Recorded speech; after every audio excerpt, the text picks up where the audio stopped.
আসসালামু আলাইকুম। আজকের এই ক্যাসেট গুরু এবং শিষ্যের পালা হবে। আমি দলিলউদ্দিন বয়াতি গুরু গাইব, আমার বিপক্ষে যে আলেয়া খাতুন বাংলাদেশের বিখ্যাত গায়িকা, উনি শিষ্যের পাঠ নেবেন। এই ক্যাসেট গুরু শিষ্যের লাইন নিয়ে দুটি পালার গান আপনারা সবাই শুনবেন মন দিয়া। এই ক্যাসেট এম এ মালিক ভাই আপনাদেরকে পুরস্কার দিয়েছেন।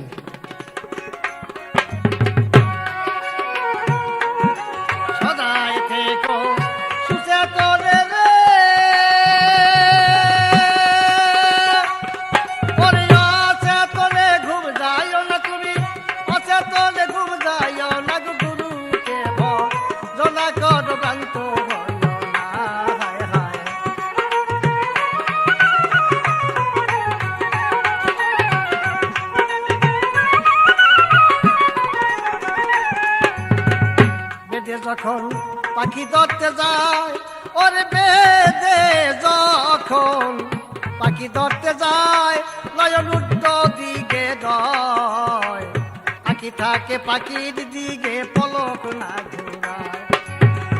বেদে যখন পাখি ধরতে যায়, ওরে বেদে যখন পাখি ধরতে যায়, নয়ন উত্ত দিকে দয়, আঁকি থাকে পাখির দিকে পলক না ঘোরায়।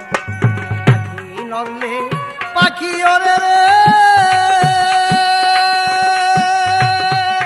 কবু নয়নে পলক মারিস না, কবু নয়নে পলক মারিস না রে, গুরুকে ভজনা কর প্রান্ত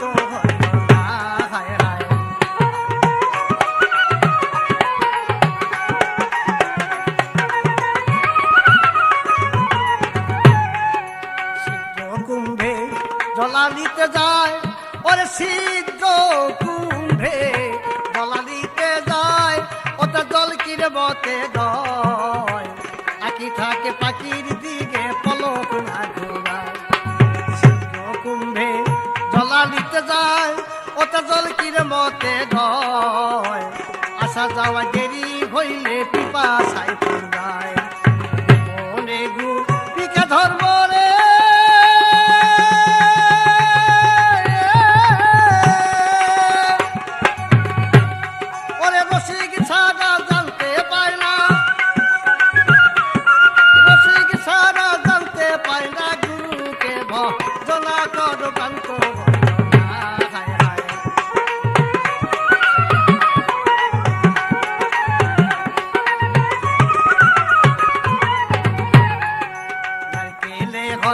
জলেরই সঞ্চার, ওরে নারকেলে হয় জলেরই সঞ্চার, ওটা আচাই কি বাহার, রসে অঙ্গ পরিপূর্ণ রসিকের বোঝা ভার।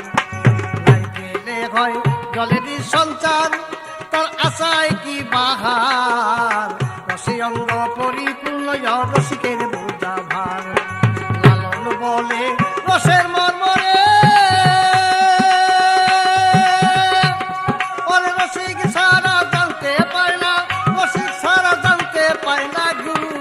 ভজনা করো প্রান্ত গুরুকে ভজনা করো প্রান্ত।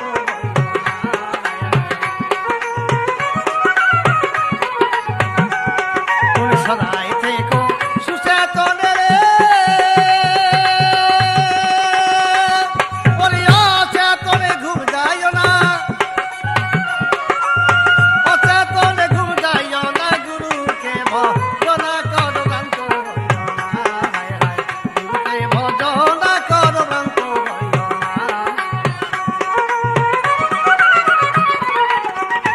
আমার জিজ্ঞাসা থাকবে প্রথম, আমি গুরু, আপনি শিষ্য, আপনার ভিতরে আমার যা আছে তার চেয়ে 10টা জিনিস বেশি আছে।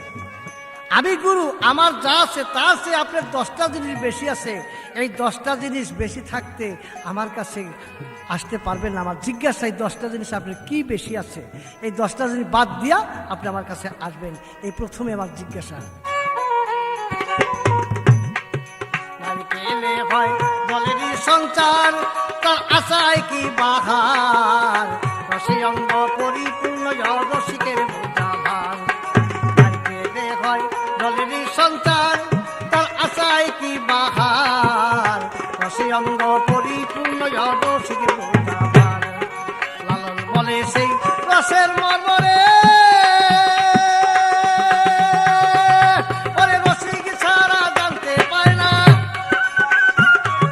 রসিক সারা জানতে পায় না গুরুকে ভজনা কর গান্ত হইও না, গুরুকে ভজনা কর গান্ত হইও না। সদাই থেকো সুচেতন রে ওরে অচেতনে ঘুম যাইও না তুমি, অচেতনে ঘুম যাইও না, গুরুকে ভজনা কর গান্ত হইও না, গুরুকে ভজনা কর গান্ত হইও না।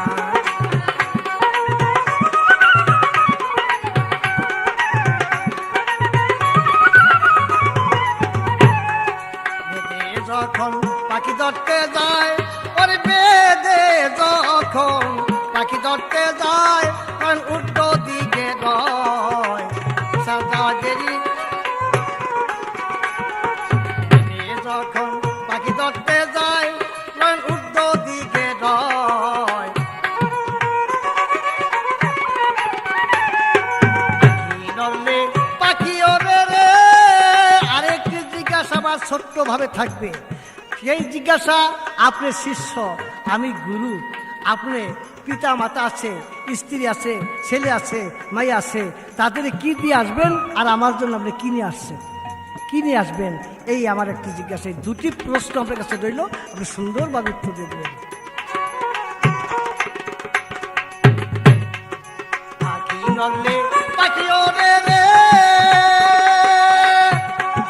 নয়নে পলক বারিশটা গুরু, নয়নে পলক বারিশটা গুরুকে ভজনা কর গান্ত হইও না, গুরুকে ভজনা কর গান্ত হইও না, গুরুকে ভজনা কর গান্ত হইও না। তবে সদাই থেকো সুচেতন রে ওরে অচেতনে ঘুম যাইও না তুমি, অচেতনে ঘুম যাইও না, গুরুকে ভজনা কর গান্ত হইও না, গুরুকে ভজনা কর গান্ত হইও না।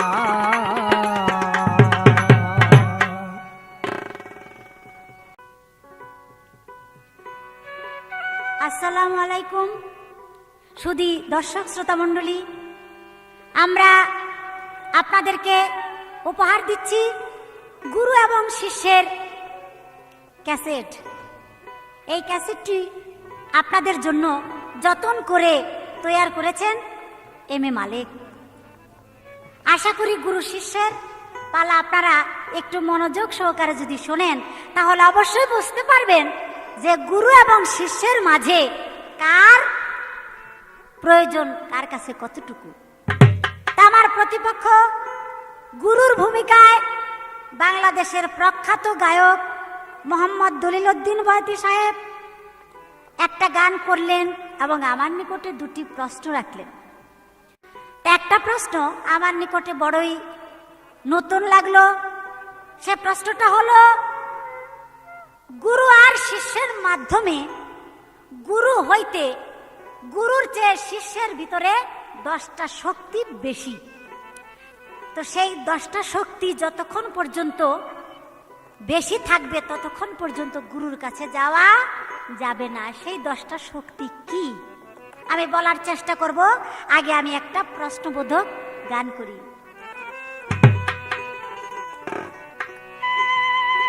এলো গেল ভঙ্গি বাঁকা, এলো গেল ভঙ্গি বাঁকা, কি করি বলো উপায়।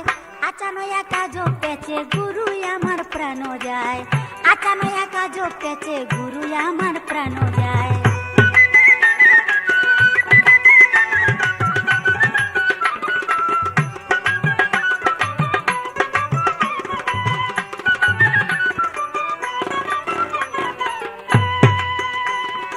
আমার যখন বয়স 8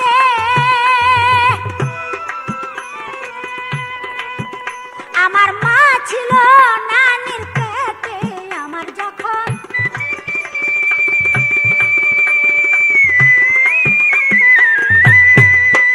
তখন মা ছিল মোর নানির পেটে। ও শুনি দাদা জান করে নাই বিয়া, আরে দাদা জান করে নাই বিয়া, বাবা জান হেঁটে বেড়ায়। আচানক কাজও পেয়েছে গুরুই আমার প্রাণ যায়, আচানক কাজও পেয়েছে গুরুই আমার প্রাণ যায়।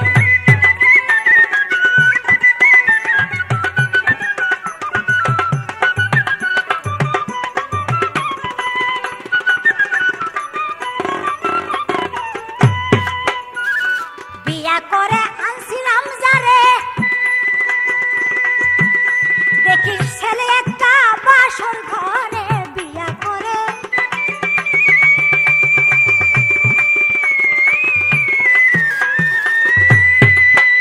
দেখি ছেলে একটা বাসর ঘরে, ছেলে কয় আমি নাকি তার জন্মদাতা, আমি নাকি তার জন্মদাতা, বাপ বলে ডাকে আমায়। আচানক কাজও পেয়েছে গুরুই আমার প্রাণ যায়, আচানক কাজও পেয়েছে গুরুই আমার প্রাণ যায়।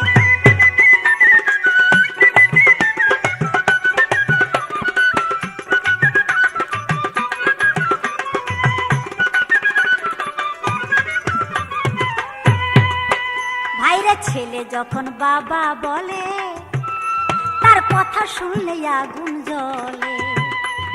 ছেলে যখন বাবা বলে, ছেলেটার কথা শুনলে আগুন জ্বলে। আরে লোখা সে জবাব না দিলে, লোখা সে জবাব না দিলে মহিউদ্দিন ভেবে কয় আচানক কাজও পেয়েছে গুরুই আমার প্রাণ যায়, আচানক কাজও পেয়েছে গুরুই আমার প্রাণ যায়।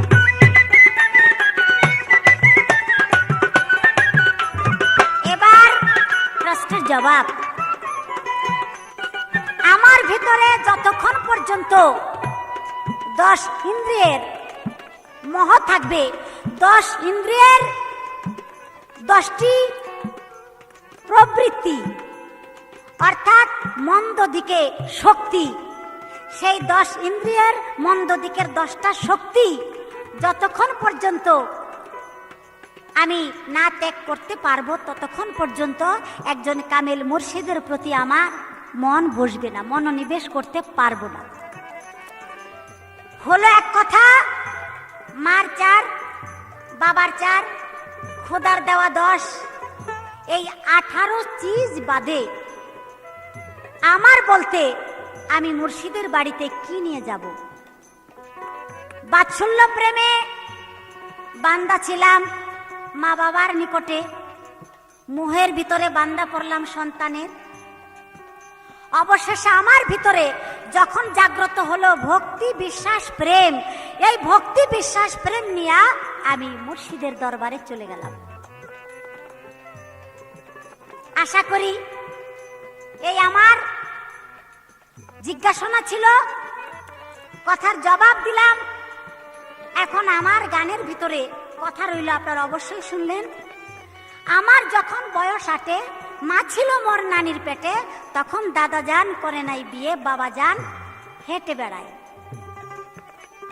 আশা করি এই ব্যাপারটা বলতে হবে।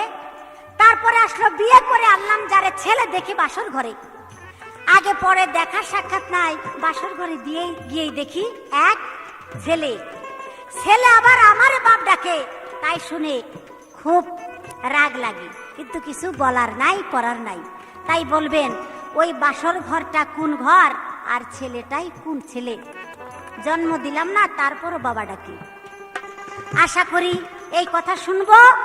আর আপনার নিকট আমার আরো একটি কথা থাকবে। সে কথাটি হলো, আমরা মানুষ এই পৃথিবীর বুকে আসলাম বান্দা হয়ে, একমাত্র আল্লাহর গুণগান গাবো, আল্লাহর বন্দেগী করব, এই উদ্দেশ্যে আল্লাহর গোলাম আমরা, আল্লাহর বান্দা আমরা। কিন্তু আল্লাহর গোলাম হইয়া আবার আরেক মানুষের পায়রবি করব, এটা কেন? আপনিও যার গোলাম, আমিও তার গোলাম। এখন গোলাম হইয়া আরেক গোলামের খেদমত আপনি কামনা করেন কোন গুণে, কোন হিসাবে?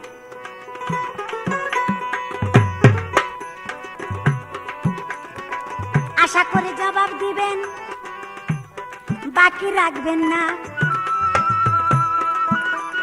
বাকি রাখলেই আজকে কিন্তু আপনি বাঁচবেন না।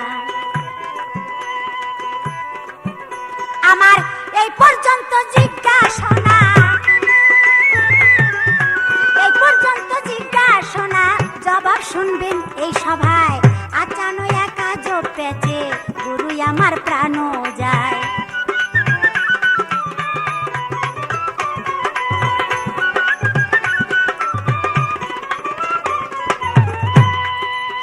আজ আমার গুরু আর আমি হলাম তার শিষ্য। বর্তমানে কিছু কিছু গুরু আছে যাদের ভিতরে সত্যিকার অর্থে আসলে গুরু তত্ত্ব নাই, কিন্তু উপরে বেশভূষা, মানে ভণ্ডামি। কিছু কিছু ভণ্ড গুরুর পরিচয় আমরা পত্রিকায় পাই। যেমন সেই গুরুরা পুরুষের চেয়ে মেয়ে ভক্ত বানায় বেশি, আর একটু জুয়ান জুয়ান দেখা যদি কেউ জিজ্ঞাসা করে, ও গুরু পিসাব ওই নতুন এক মহিলা এসে, ওটা আপনার দরবারে পড়ে থাকে, ওটা কেডা? করলে ওটা আমার ভক্ত। আর এই 4-5 দিন আগে আসলো, ওই ডাক করলে ওইটাও তো ভক্ত। সবই বলে ভক্ত।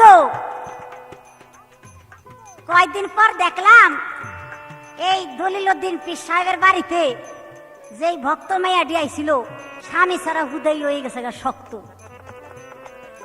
আমার জানার দরকার, দয়াল গুরু বর্তমানে এক প্রকারের গুরু নামধারী যারা নাকি দুশ্চরিত্র, অর্থাৎ তারা সরল সোজা নারীদের সতীত্ব নষ্ট করে থাকে। আপনি জবাব দিবেন, সত্যিকার অর্থে এরা কি গুরু? না গুরু হইতে হলে আলাদা আল্লাহ প্রদত্ত কোনো জ্ঞান লাগে। তাই হাদিস এবং কিতাব অনুসারে অবশ্যই আপনি বলবেন যে সত্যিকার অর্থে কামেল পীর যদি হতে হয় তাহলে অবশ্যই তার 10টা চরিত্র থাকতে হবে, 10টা লক্ষণ। একটা একটা করে সেই লক্ষণগুলি বলতে হবে, এবং সেই লক্ষণের ভিতরে সত্যিকার অর্থে আপনার মধ্যে সেই লক্ষণ আছে কিনা। যদি থেকে থাকে তাহলে অবশ্যই আমি আপনাকে গুরু বলে স্বীকার করব। আর যদি তার মধ্যে না থাকে তাহলে অবশ্যই বলবো যে ওই যে কিছু ভণ্ডের দলেরা আছে, গুরু নাম বিক্রি করে খায়, কিন্তু ভিতরে তাদের কোনো চালানপত্র নাই। বাবা পীর ছিল তাই বলে ছেলে যে পীর হবে এমন কোনো কথা না।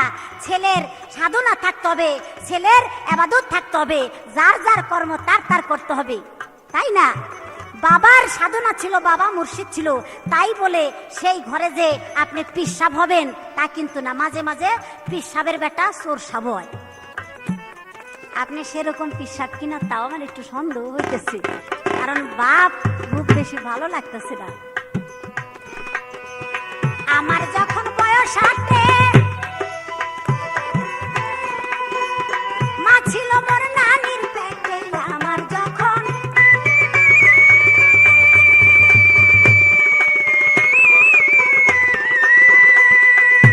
মা ছিল মোর নানির পেটে, দাদা জান করে নাই বিয়া, দাদা জান করে নাই বিয়া, বাবা জান হেঁটে বেড়ায়, আচানো একা যোগ পেছে গুরু আমার প্রাণ যায়, আচানো একা যোগ পেছে গুরু আমার প্রাণ যায়।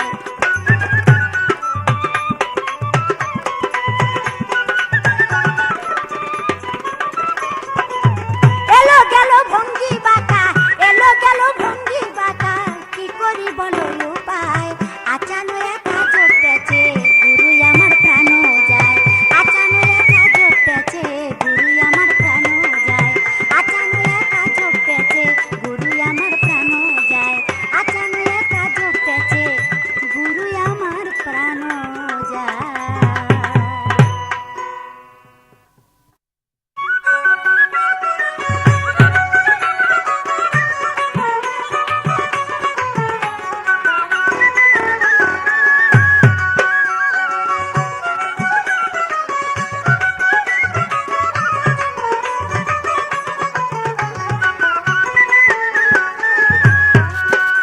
ওরে ওদা গুরুর পদে ভক্তি, ওদা গুরুর পদে ভক্তি পাবি মুক্তি, দুটি হারে চাষটা সিদ্ধি করি, চাষটা সিদ্ধি করি।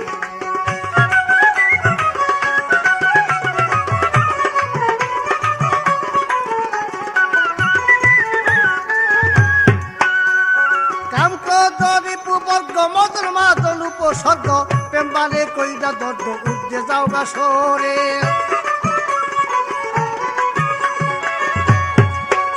ওরে জমজারাই আমৃত্যু ব্যাধি, কেউ শোবে না তোরে, ওরে কেউ শোবে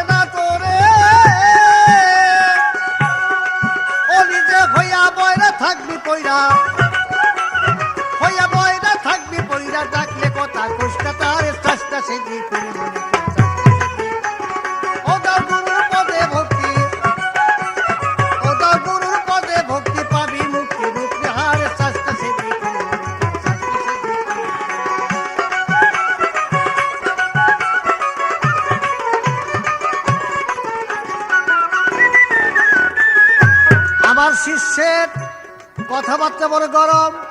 আমার ডান পাশে বাম পাশে আশেপাশে জোয়ান জোয়ান মেয়েরা থাকে, জোয়ান জোয়ান মেয়েরা থাকে।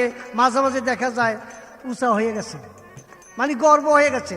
আপনার ভুল, আপনি মনে করতেছেন যে অবৈধ কাজ হয়েছে। আমার দরবারে গর্ভবতী মেয়েরা আছে, যদিও জোয়ান জোয়ান মেয়েরা থেকে থাকে। আমরা কামের দেশে না, প্রেমের দেশে আছি। প্রেমের দেশটা কোনখানে? সত্যিকারে যে গুরু, তার 10টা লক্ষণ থাকতে হবে: আহার, নিদ্রা, সঙ্গী, চিন্তা, মন, ভজন, মোহন, লজ্জা। এই 8টা জিনিস তার কন্ট্রোল। খাইতে হইলে কম খায়, ঘুম আসতে হইলে কম ঘুম আসে, নিদ্রা আসলে কম ঘুম আসে। এইবার আহার, নিদ্রা, সঙ্গী মানে কুসঙ্গ করে না, সুসঙ্গ করে। সুসঙ্গ মেয়ের আমার কাছে যখন আসে, আমার জিব্বা হয়ে যায় লিঙ্গু, শিষ্যের কর্ণ হয়ে যায় জুনি। এই জিব্বা লিঙ্গু দিয়ে যখন নাম মন্ত্র দেই, শিষ্যের কর্ণ জুনি দিয়ে প্রবেশ করে, তাতে সেই শিষ্যের গর্ব হয়। সেই গর্বের ছেলে হয় জ্ঞান। জ্ঞান, এখানে জ্ঞানের জন্ম হয়। এখানে ওই ছেলে পেলে জন্ম হয় না, জ্ঞানের জন্ম হয়। আমার দরবারে যারা থাকে, যেসব মেয়েরা আসে, তারা জ্ঞানের জন্য আসে। কুজ্ঞান ছেড়ে দিয়া কুজ্ঞান লাভ করবার জন্য আসে। আপনি ভণ্ড পিসাব দেখছেন, কিন্তু আসল তত্ত্বজ্ঞানী পিসাব দেখেন নাই। আপনি ওই সমস্ত দিক খেয়াল করবেন না। আপনি খেয়াল করবেন কেন গুরু ধরতে যায় মানুষ। আমিও আল্লাহর গোলাম, আপনিও আল্লাহর গোলাম। কেন গুরুর কাছে যান? অজ্ঞানী যায়, জ্ঞানীর কাছে চৈতন্য জ্ঞান পাইবার আছে। একজন মানুষ হয়, সেও আল্লাহর গোলাম, আমিও আল্লাহর গোলাম, কিন্তু আমার চৈতন্য জ্ঞান আছে, আপনার চৈতন্য জ্ঞান নাই। আপনার অজ্ঞান, আমি সুজ্ঞান আছে আমার কাছে। আপনি অজ্ঞানী হইয়া জ্ঞানীর কাছে আসেন, চৈতন্য জ্ঞান পাইবার আছে। এই জন্য মানুষ গুরু ধরে। এই একটি প্রশ্নের উত্তর আপনার হয়ে গেল। আমার 10টি জিনিস আছে, 10টি লক্ষণ আছে: আহার, নিদ্রা, সঙ্গী, চিন্তা, মন, ভজন, মোহন, লজ্জা। এই 8টা জিনিসের থেকে আমি বিরত আছি। আমার সাথে আল্লাহর যোগাযোগ আছে। আল্লাহ যোগাযোগ আছে কিভাবে? আমি আল্লাহর সুরাস্তা দেখিয়ে দিব। আপনি সুরাস্তার জন্য আমার কাছে আসবেন। আমি হক্কানি পীর, আপনি দুষ্টু পীর মনে করবেন না। আছে, আছে, আপনি তাই মনে করি এখানে আসবেন না। আমি যে খেলাফত পেয়েছি, আমার খেলাফতের মধ্যে আপনার জানা উচিত যে আমি হক্কানি পীর না হলে, হক্কানি জিনিস না হলে, কামিয়াত না হলে পীর আমার কোনো সময় হ্যাঁ ই দিবেন না, খেলাফত দিবেন না।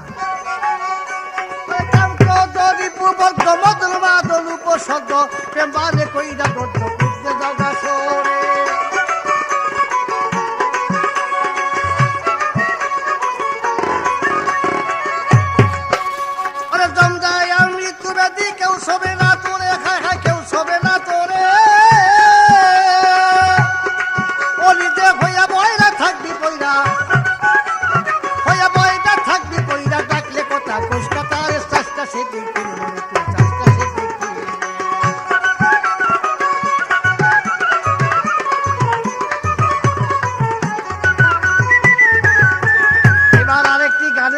জিজ্ঞাসা করছেন আমার যখন বয়স আছে, মা ছিল বা নানির পেটে, দাদা জান করে নাই বিয়া, বাবা জান হাইটা বেড়ায়। এই গানটা হিসাবের গান, তত্ত্ব গান, দেহতত্ত্ব গান। বয়স আছে মানে আমার যখন বয়স আছে, বাবার 4 মার 4, এই 8-এর মধ্যে ছিল। এই হলো 8। আমার যখন বয়স 8, 8 বছর নাই, 8-এর মধ্যে ছিলাম বয়স যখন 8। এই হলো হিসাবের কথা। বাবার হলো হাড়, রক, মণি, মজক, মার হলো গোস্ত, পোস্ত, লৌহ, পশম। এই 8-এ যখন আমি ছিলাম, আমার কাছে তখন 18 জিনিস হয় নাই, 10টা জিনিস বাকি আছে। মার কাছে আমার 4, বাবার কাছে 4। বাবা যান, দাদা যান করে নাই বিয়া, বাবা যান হাইটে বেড়ায়। তখন তো দাদার মধ্যে, দাদা হাঁটলে বাবাই হাঁটে। দাদার ভিতরে যখন আমার বাবা ছিল, তখন দাদা হাঁটলে বাবাই হাঁটে। কেন? বাবা তো আমার দাদার ভিতরে। এবার দাদা যান করে নাই বিয়া, দাদা যান করে নাই বিয়া, বাবা যান হাইটে বেড়ায়। দাদার ভিতর দিয়ে সে হাঁটতেছে, কেউ বুঝতে পারতেছে না, কিন্তু দাদার ভিতরে তো। এইবার যখন দাদা যান বিয়া করেছে, বিয়া করার পরে এখন আমি গেলাম, সে আমার মার গর্বে, আমার বাবা গেল আমার মার গর্বে। আমার মার থেকে বাবার কাছে গেলাম, বয়স যখন 8 ছিল, এই 8 থেকে গেলাম মার গর্বে। এবার দাদা যান করে নাই বিয়া, বাবা যান হাইটে বেড়ায়। বয়স 8-এর হিসাবটা আপনি এটুকু জানবেন: গোস্ত, পোস্ত, লৌহ, পশম, বার, হার, রক, মণি, মজক, পিতার। এই 8-এর মধ্যে আমি ছিলাম। এবার দাদা যান করে নাই বিয়ে, বাবা যান হাইটে বেড়ায়। কেন হাইটে বেড়ায়? দাদার ভিতরে সে আছে, এই হাইটে বেড়ায়। এটা মহিউদ্দিন তত্ত্বজ্ঞান, মানে হিসাবের তত্ত্ব। কিন্তু এটা শাস্ত্র দিয়া, কিতাব দিয়া বুঝান যাবে না, এটা হিসাবের কথা। যখন মানুষ মাতৃগর্ভে যায়, মাতৃগর্ভে যাওয়ার পর আটের সাথে মিল হওয়ার পর খোদা তলা থেকে 10টা জিনিস আছে, আসা যাওয়া চলা ফিরা ভুল গাফিল আকেল ব্যাপার কম জ্ঞান। এই 10টা জিনিস আল্লাহ থেকে আসে। হিন্দু মতে কয় এটা 10টা 18 চিজ নয়, 18 মোকাম। সুরাতে সুরামণি ব্রহ্মা স্থিতি 5 মধ্যে মহাবিষ্ণু করেন বসতি, চৌকেতে কালাস্তার বর্ষ যারা কয় নয়ন, নাসিকাতে নিত্যানন্দ মধু করে 5 জিব্বা নিঃশ্বাসে কয় গঙ্গার জল, সেইখানে নারদমণি বাজায় কঞ্জল, 2 জল দ্বীপ পদ্ম বসে নবদের শাম, দক্ষিণতে কায় বসে বাবে বলরাম, হস্তে গোবিন্দ বসে দানের অধিকারী, আপনি সে দান করতেছে আপনি ভিখারি, হৃদয়পুরে বনবালী করতেছে খেলা, আতুতে শিব বৈশাসে নিয়ে চন্দ্রকলা, আড়াই পাশে শক্তি আছে পায় বসমতি, 18 মোকামের খবর শোনো ভাই বয়াতি।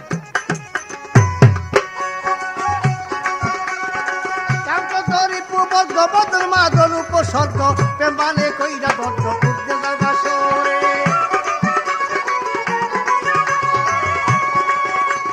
জমদালাই আমৃত্যু বেদি কেউ সবে না তোরে, হা কেউ সবে না তোরে, ওরি যে হইয়া বইরা থাকবি বইরা, হইয়া বইরা থাকবি বইরা, ডাকলে কথা কষ্টা তার চেষ্টা সেদিকে মনে ভক্তি পাবি মুক্তি দুঃখ বিহারে চেষ্টা সে।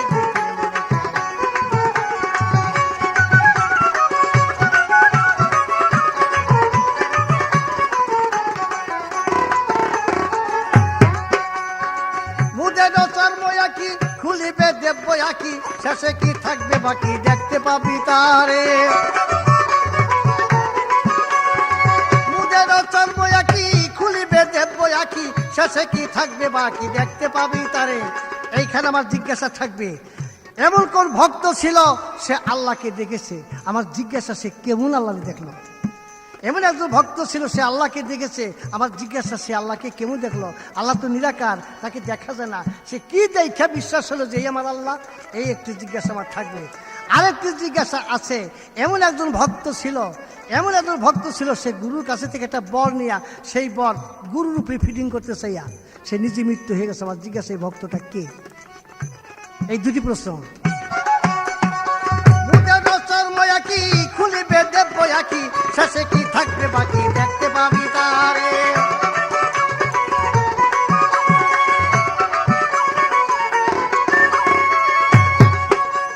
হস্ত ধরে নিয়ে যাবে গোলক নগরে, হা গোলক নগরে, বাবারে নাইকা সে তার মরণের ভয়, নাইকা সে তার মরণের ভয়, নাইকা সে তার মরণের ভয়, নিত্য লীলা প্রচার করে চেষ্টা সে।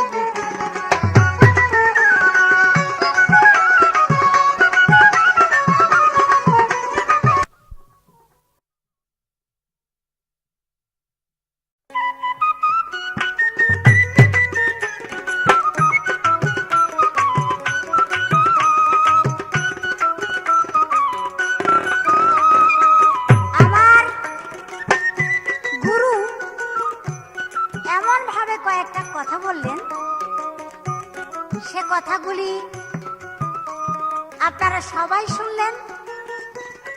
গুরুর দরবারে গেলে সেখানে গুরুর জিহ্বালিঙ্গ আর ভক্তের কর্ণজুনি, গুরুর জিহ্বালিঙ্গ দিয়া যেই বিষ দেওয়া হয় সেটা ভক্তের কর্ণজুনি দ্বারা জমা রাখে, তাতে নাকি একটা জ্ঞান সন্তান জন্ম নেয়। তাহলে আমি বলবো গুরুর জিহ্বালিঙ্গ দ্বারা ভক্তের কর্ণজনিতে যে বাক্য বীজ দেওয়া হয় তাতে যদি জ্ঞান হয়, তাহলে গুরু ধরা ছাড়া এমন কি কোনো ব্যক্তি নাই যে জ্ঞান পেয়েছে, যে জ্ঞানী হয়েছে? এমন ভুরি ভুরি প্রমাণ এই পৃথিবীর বুকে নবী, রসুল, ওলি, আউলিয়া, গাউস, কুতুব অনেক ব্যক্তি গুজারিয়া গেছেন যাদের গুরু ধরার কোনো প্রয়োজন পড়ে নাই, অথচ তারা এমনিতেই জ্ঞানী হয়েছে। তাই আমি বলবো গুরু ছাড়াও আল্লাহর রহমত যদি হয়, আল্লাহর কর্ম যদি করা হয়, তাহলে অবশ্যই আল্লাহ তাআলা আমাকে আল্লাহর পথ দেখাইতে পারেন। আল্লাহ বলেছেন, মান আরাফা নাফসাহু ফাকাদ আরাফা রাব্বাহু, যে চিনেছে নফসকে সে চিনেছে রবকে। আমি আমাকে চিনতে পারি তাহলে আল্লাহকে চেনার বাকি থাকে না। এখানে আমাকে চেনার কথা বলা হয়েছে, এখানে তো গুরুর কথা বলা হয় নাই। তাই বলতে হবে গুরু আমাকে উদ্ধার করতে পারবে না যদি আমি আমার উদ্ধারের চেষ্টা না করি। যেমনি প্রকারে আমরা জানি সেই একজন 9 বছরের বালক বাইজিদ বোস্তামি, মা অসুস্থ অবস্থায় মা বলে, বেটা আমাকে 1 গ্লাস পানি দে। রাত্রি গভীর, ছেলে কলসির কাছে যায় দেখে পানি নাই। ঝড় বৃষ্টির রাত্রে প্রায় 2 মাইল দূর থেকে পানি আইনা আনতে চায় দেখে মা ঘুমাইসা পড়ছে। এখন পানি হাতে নিয়ে ছেলে চিন্তা করে, মা একবার পানি চাইলো, আমি দিতে পারলাম না। মার ক্লান্ত শরীর, মা জাগলেই কষ্ট পায়, পোকায়। এখন আমি যদি মার শান্তির ঘুম থেকে জাগাই তাহলে অবশ্যই আমি অপরাধী হব আল্লাহর দরবারে। আবার যদি মা হঠাৎ ঘুম ভেঙে যায়, আবার যদি মা পানি চায়, তাহলে তখন যদি দিতে আমার দেরি হয় তাহলে অবশ্যই আমি অপরাধী হব। তাই 9 বছরের বালক সারা রাত পানি হাতে নিয়ে মায়ের মাথার কাছে দাঁড়িয়েছিল। সকালবেলা মা চোখ খুলে তাকায় দেখে তার ছেলে। বলে, বাবা বাইজিদ এখানে কেন? বলে, মা তুমি অনেক রাত্রে 1 গ্লাস পানি চেয়েছিলে মা, আমি তখন পানি দিতে পারি নাই। অনেক দূর থেকে আসতে আসতে দেখি তোমার ঘুম এসে পড়ছে, তাই সারা রাত আমি পানি নিয়ে প্রতীক্ষায় ছিলাম। মার যদি হঠাৎ ঘুম ভাঙে তখন মা পানি চাইয়া যদি আবার মার কষ্ট হয়, আবার যদি পানি না পায়, তাই আমি সারা রাত তোমাকে পানি খাওয়ানোর জন্য অপেক্ষা করছি। মা এই নাও তোমার পানি।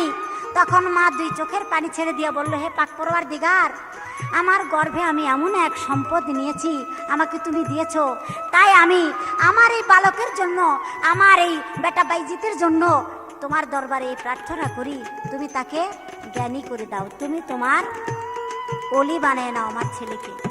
তাই 9 বছরের বালক বাইজিদ বোস্তামি অলিত্ব লাভ করেছিল, জ্ঞানী হয়েছিল, অনেক বড় জ্ঞানী।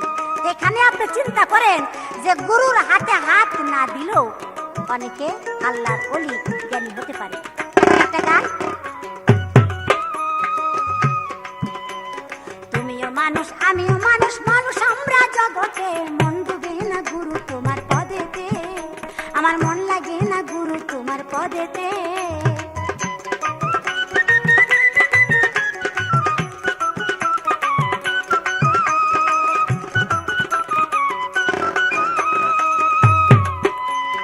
যখন ছিলাম রুহু আকারে খোদাই যতন করে রেখেছিলেন আপনার ধারে।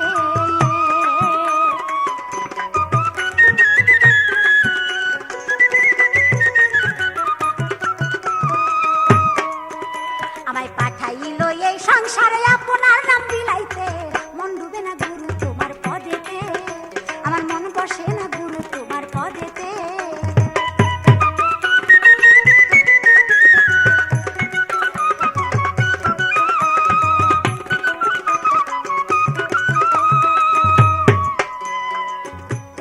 বলছে নিরঞ্জন, মানুষ তোমায় তুমি চিনলে বাবাই আমার দর্শন।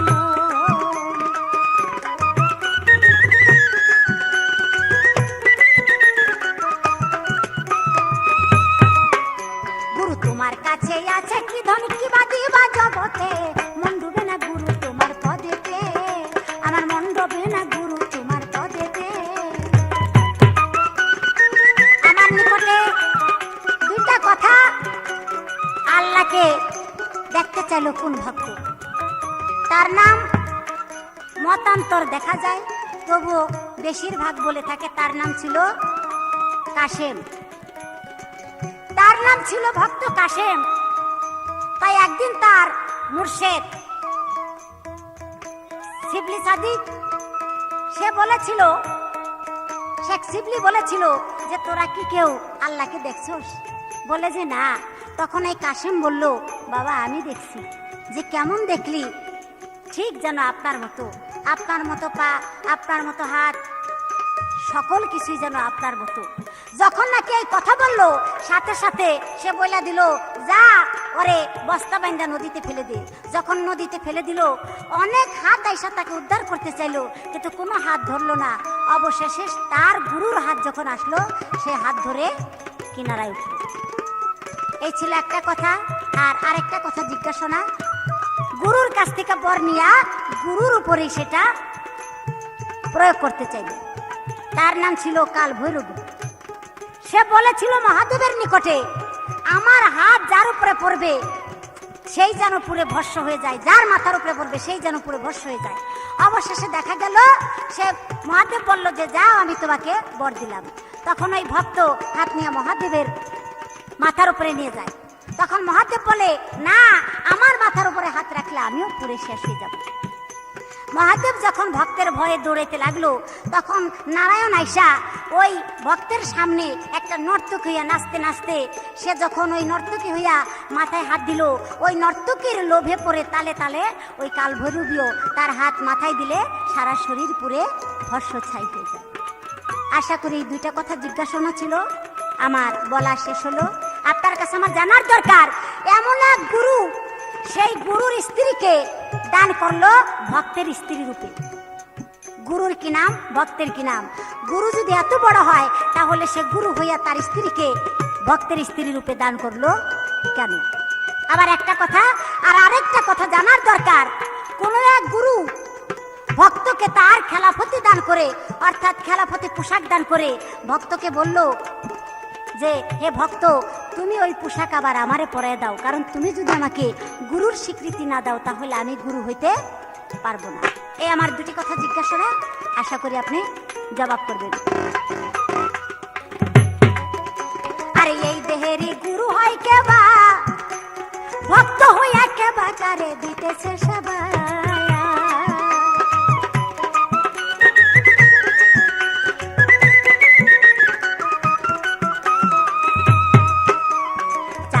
কয় বলে দিবা বই জানিব সবাতে, মন ডুবে না গুরু তোমার পদেতে, আমার মন ডুবে না গুরু তোমার পদেতে।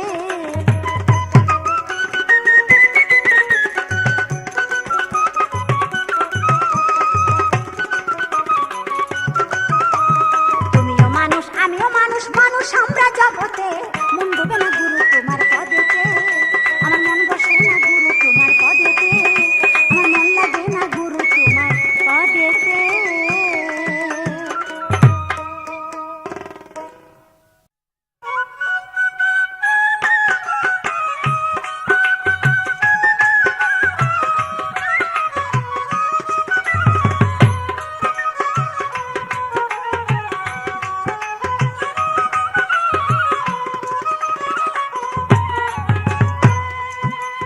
এখনো তো সময় আছে,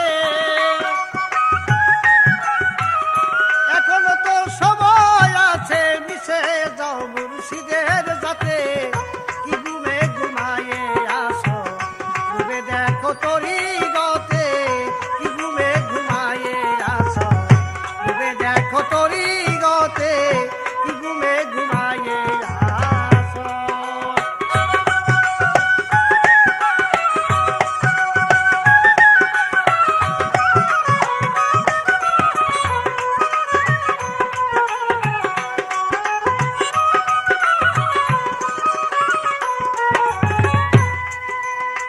জ্ঞানহারা পশুদের মতো ভব ঘুরে ঘুরবি কত, জ্ঞানহারা পশুদের মতো ভব ঘুরে ঘুরবি কত, মানব জন্ম ব্যথা সে তো,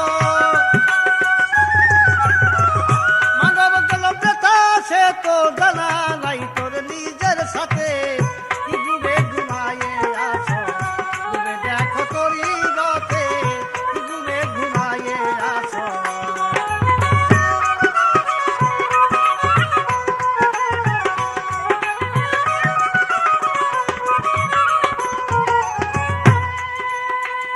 মেমোরি দান আছে যারা, দিলে দরজা তালা মারা,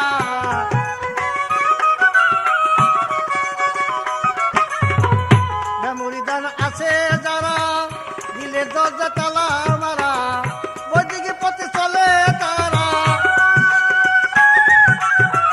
বৈদিকে পথে চলে তারা,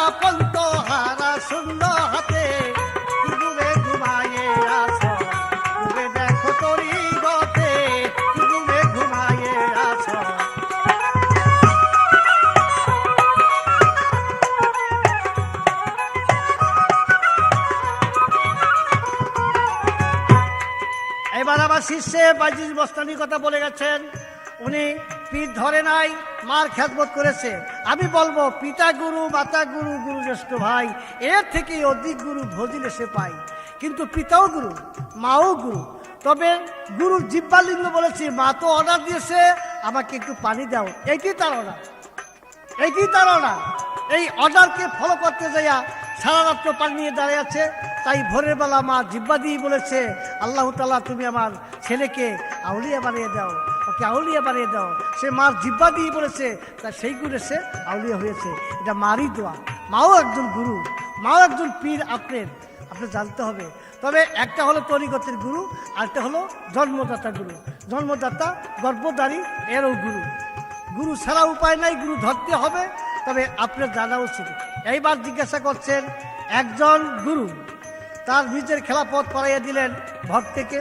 ভক্তের আবার বলছে, তুমি যদি আমাকে খেলাপথ না পড়াইয়ে দাও আমি গুরু হব না। এই কোন ব্যক্তি? এই কোন ব্যক্তিকে খেলাপথ পড়াইয়াছিলেন? আমি বলবো এইটা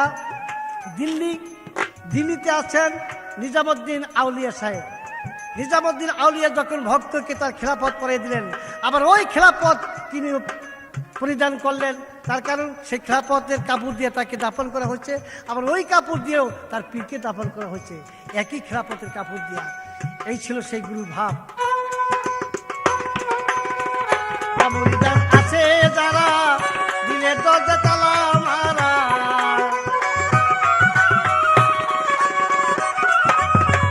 মেমোরিদান আছে যারা দিলের দরজা তালা মারা, বৈদিকে পথে চলে তারা, বৈদিকে পথে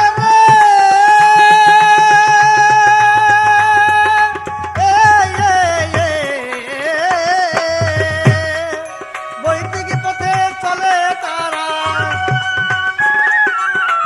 বৈদিকে পথে চলে তারা, পন্ত হারা শূন্য হাতে কি ঘুমে ঘুমাইয়ে আছো, ঘুমে দেখো তরি গতে।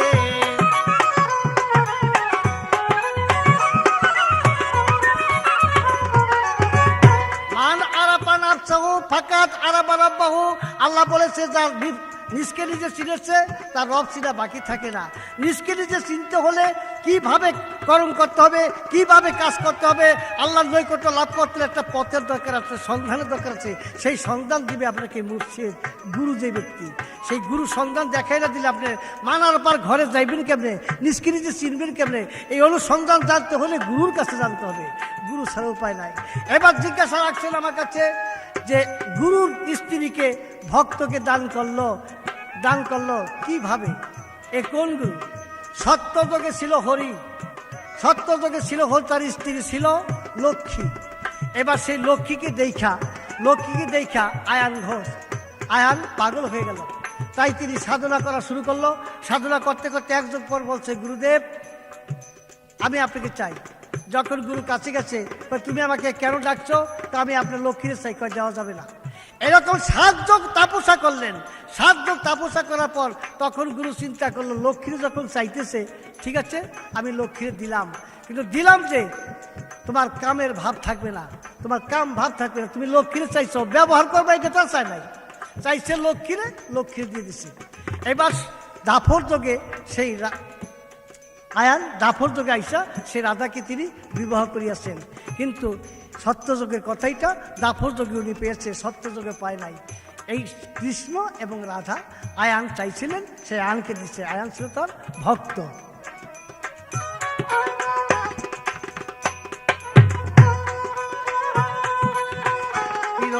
নাইবে রাসুল যে চিনেছে হয় না রে বাতুল, নাইবে রাসুল যে চিনেছে হয় না বাতুল। দয়াল হালিম বলছে চরণের ধুল, হালিম বলছে চরণের ধুল দিও তুমি আমার মাথে, কি ঘুমে ঘুমাইয়ে আছো, ঘুমে দেখো তরি গতে, কি ঘুমে ঘুমাইয়ে আছো, ঘুমে দেখো তরি গতে।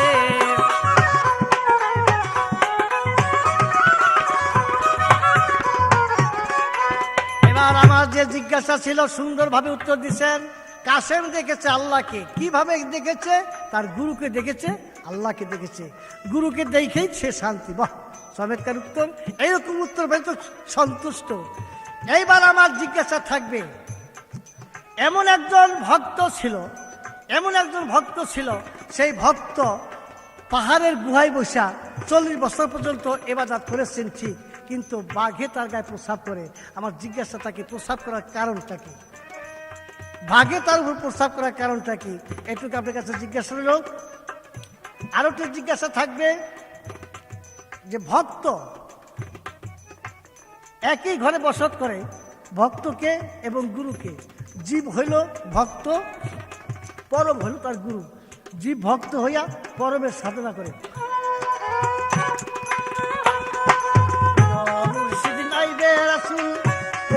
হয় না বাতুল,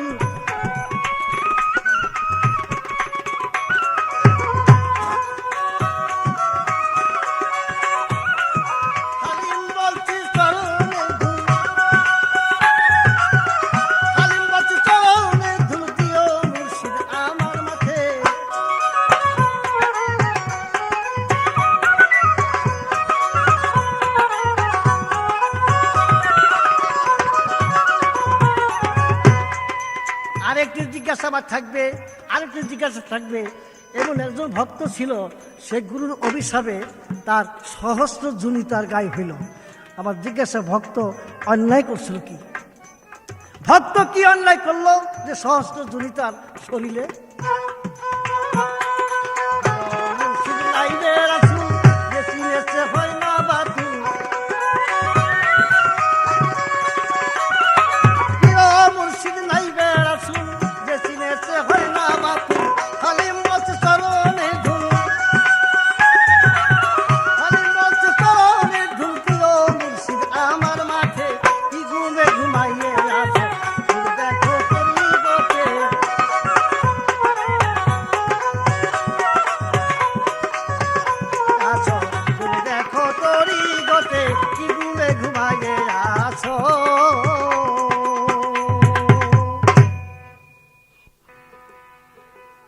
আমার গুরুর নিকটে যেই কথাগুলি আমার ছিল, আমরা সকলেই তা শুনলাম। আমার নিকটে কয়েকটা কথা রাখলেন, তা অবশ্যই বলতে হবে। আমার শুধু কথা ছিল,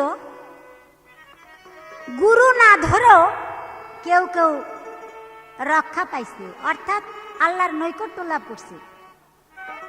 অথচ সে এই কথাটাকে একটু অন্যদিকে ঘুরাইলেন, অর্থাৎ মাতা গুরু, পিতা গুরু, গুরু জ্যৈষ্ঠ ভাই, তার চেয়ে অধিক গুরু ভজিলে সে পায়। সত্যিকার অর্থে আপনি আমার মাও না, বাবাও না, বড় ভাইও না, আপনি আমার গুরু, অর্থাৎ দীক্ষা গুরু। দিক নিদর্শন দিবেন, তাই আপনি আমার দীক্ষা গুরু। আমার মা বাবার ভজনা করে যদি আমি পার পাই, রক্ষা পাই, তাহলে আপনার বাড়িতে যাওয়ার আমার কোনো দরকার নাই। আপনি যেমন বললেন যে এক গুরু সে ভক্তকে বলল যে তুমি এবার আমাকে গুরুর স্বীকৃতি দাও, তুমি যদি আমাকে গুরু না বলো তাহলে আমি আল্লাহর দরবারে গুরুর আসন পাবো না। তা আমি বলবো, সত্যিকার অর্থে বর্তমানে যা গুরু দেখি, সেই গুরুদের ভিতরে গুরুর চেয়ে ভক্তের জ্ঞানী বেশি। তার প্রমাণ কি? কিছু কিছু বলতে হবে, তবে একটা গান খুলে নিই। আমি গান শোনাবো,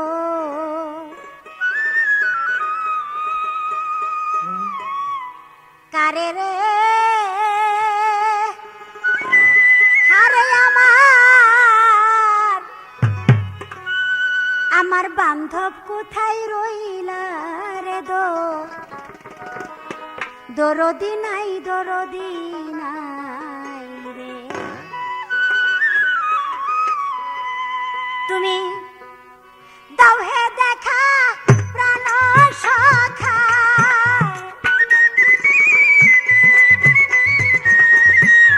দাও হে দেখা প্রাণ সখা, আমি তোমার আই দেখে প্রাণ জুড়াই দো, রদি নাই, দরদি নাই রে।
পাহাড়ের গুহায় সাধনা করে। তার নাম এবং তার ঘটনা তো সত্যিকার অর্থে কি বাবা, এই ধরনের প্রশ্ন ছোট ছোট পোলাপানও জানে, কিন্তু সেই প্রশ্ন আমার প্রতিপক্ষ এত বড় জ্ঞানী, সে আমার নিকট ওই প্রশ্নই জিজ্ঞাসা করে বসবেন। গুরু শিষ্যের পালায় পড়ুক আর নাই পড়ুক, জিজ্ঞাসা করার দরকার তাই জিজ্ঞাসা করেছিল। গুরু শিষ্য পাল্লা তো বহুত গাইছি, কিন্তু এমন প্রশ্ন গুরু শিষ্যের কাছে জিজ্ঞাসা করে, এই প্রশ্ন আজ পর্যন্ত কারো মুখে শুনি নাই। আমি কি বলবো? আমি কি এই লোকেরে গুরু বলবো না অন্য কিছু বলবো? তো আমার মনে সন্দেহ হইতেছে, তাই সেই জন্য আমার ছোট্ট একটা কথা বলবো। এক লোক ঘরে শুয়ে শুয়ে চিন্তা করতেছে, চোখ খুইলা আমি যারে দেখু তারই আমি গুরু মারু। তেমন সময় এক চোরা বেটাই করছে কি, ঘরের মধ্যে ঢুইকা ওই লোকের শীতানে হইল চাবি। চাবি আনার জন্য যখনই ওই বালিশের তলে হাত দিছে, সাথে সাথে ওই গৃহস্থ বেটা চোখ খুলে চাইয়া দেখে তার সামনে এক ব্যক্তি থাপা দা পায়ের মধ্যে ধরে কয়, বাজান তোমার প্রতীক্ষায় আমি দীর্ঘদিন ধরে এখানে চিন্তা করতেছি, আল্লাহর তরফ থেকে তোমার গুরু রূপে আমার ঘরে পাঠিয়ে দিছে। চোরাই তো খুব ডরাই গেছে, সর্বনাশ, এই বাইল বুল দিয়ে নিয়ে আবার পুলিশের হাতে আমার পৌঁছে দেয়। তখন মনে মনে চোরাই ভাবে এক, আর ওই ভক্ত বলতেছে, বাবা আজ 12 বছর ধরে আমি আল্লাহর দরবারে কইতেছি, আল্লাহ আমি শুয়ে থাকি, চোখ খুলে আমি যার চেহারা দেখবো তার হাতে হাত দিয়া তাকে আমি গুরু স্বীকার করব। বাবা আপনি আমার গুরু, আপনার চরণ সেবা করে আমি আমার মানব জন্ম ধন্য করতে চাই। চোরাই কয় যে নকল গুরু হয়ে যদি কয়েকদিন ভালো মন্দ খাওয়ান যায় তো অসুবিধা কি? চোরাই ভালোই কয়েকদিন খাইতেছে। চুরি করতে করতে খালি পায়ে হাঁটতে হাঁটতে পায়ের তলা টলা গেছে গা ফাইটা। প্রত্যেক দিন গরম পানি দিয়ে ধুইয়া পায়ের মধ্যে সর্ষের তেল মালিশ করে দেয়। তার একদিন ওই গৃহস্থর স্ত্রী গরম পানি আনতে আনতে দেরি হয়ে গেছে, আর গৃহস্থ রাগ হইয়া কইতেছে, কিরে গুরুর সেবা করার পেছনে তোর এত অবহেলা, তোর মতো স্ত্রী আমি চাই না। এই কাঁসার বাটি ছিল সামনে, হাতের মধ্যে ধইরা মারছে ওই মাথার মধ্যে, মারার সাথে সাথে গেছে গা মইরা। মরার পরে চোরাই চিন্তা করে, আজকে তো আমার গুরুর আসল রূপ বেরিয়ে যাবো গা। চোরা যখন চিন্তা করতেছে তখন ওই গৃহস্থ বলতেছে, বাবা আপনার চিন্তার দরকারে আপনি বসে থাকেন। চোরাই বসে রয়েছে। ওই গৃহস্থ বেটা এক বাটি পানি না চোরার পাও ধোয়াইয়া যখন এই মরা স্ত্রীর গায়ে ছিটাই দিছে, সাথে সাথে আবার জেতা হয়ে গেছে। চোরাই কয়, সর্বনাশ, আমার পার মধ্যে এত কেরামতি ঢুকা রয়েছে, এটা তোর এই বাড়িতে কাম হইতেছে না, আমার বাড়িতে যাওয়ার দরকার। তো চোরাই কইতেছে, বাজান রে তোর বাড়িতে তো কয়েকদিন বেড়াইলাম, আমার একটু বিদায় দে, আমি কয়েকদিন আমার বাড়িতে যাই। তো বললো, বাবা তাড়াতাড়ি চলে এসেন। যাওয়ার সাথে সাথে চোরার নিজের বাড়িতে চোরার স্ত্রী কইতেছে, কি চুরি করতে যে বুঝি ধরা খাইছিলা, নাইলে এতদিন খবর নাই? কইলে, চুপ কর, চোর চোর কবি না, আমি আর চোর নাই। কেন চোর নাই? তুমি করো চুরি, আমি চোর কমো না, তুই কি কমো তোমারে? কয়, বেশি কথা কইলে কিন্তু খুন করে ফেলাম। যে কয়েকদিন ধরে পোলাবার নিয়ে অনাহারে আছি, আর উচিত কথা কইলে খুন করে ফেলাম। সত্যি সত্যি পাশে ছিল, দাও দাও ফিকা মারসার, এক কবে 2 টুকরা হয়ে গেছে। চোরার স্ত্রী গেছে মইরা। চোরার মায় কয়, বাবা যে সর্বনাশ করলি, এখন তো পুলিশ এসে তোর বাইন্দা লয়ে যাবো। কলে, মা চিন্তার কাম নাই, তুমি এক বালতি পানি এনে আমার পাও 2টা ধোয়াইয়া খালি পানি ছিটাইয়া দাও, দেখো যে কেমন যেত হয়ে যায়। চোরার মায় সরল মানুষ, এক বালতি পানি আইনা আর ছিটান তো দূরের কথা, না আয়া দিছে, তবু মানুষ ভালো হয় না। পুলিশে খবর পাইয়া চোরারে বাইন্দা লয়ে যায়। যাবার পথে ওই ভক্তের বাড়ির সামনে দিয়া ভক্ত কয়, দারোগার নিকটে, স্যার আমার গুরুরে নেন কই? বলে, তোর গুরু নি? তো তোরও পাইলাম, তোরা দলে কয়জন, তাড়াতাড়ি তুইও চল। কয়ে, বাবা দল টল না, সে আমার গুরু। বলে, তোর গুরু তার স্ত্রী রে হত্যা করছে। তখন বাড়িতে যাইয়া ওই গৃহস্থ যাওয়ার সাথে সাথে ওই চূড়ার পাও ধোয়া যখন পানি ছিটাই দিছে সাথে সাথে আবার চূড়ার বউ ভালো হয়ে গেছে। তখন ওই চূড়া বলল যে বাজান রে, আমি তো তোর গুরুর উপযুক্ত না, তুই আমার গুরু আর আমি তোর শিষ্য। তাই আমি বলবো দয়াল গুরু, বর্তমানে এমন কিছু গুরু আছে যে গুরুর চেয়ে মূল্য বেশি ভক্তের। আপনি সেই হিসাবের সেই ধরনের গুরু কিনা তাও আমার সন্দেহ হইতেছে। তুমি দাও হে দেখা প্রাণ সখা, দাও হে দেখা প্রাণ সখা, আমি তোমায় দেখে প্রাণ জুড়াই দো। আমাদের গুরু শিষ্য পাল্লা এই পর্যন্তই সমাপ্তি শেষ করলাম। এই গুরু শিষ্য পাল্লা গানের ক্যাসেটটি উপহার দিলেন এম এ মালিক।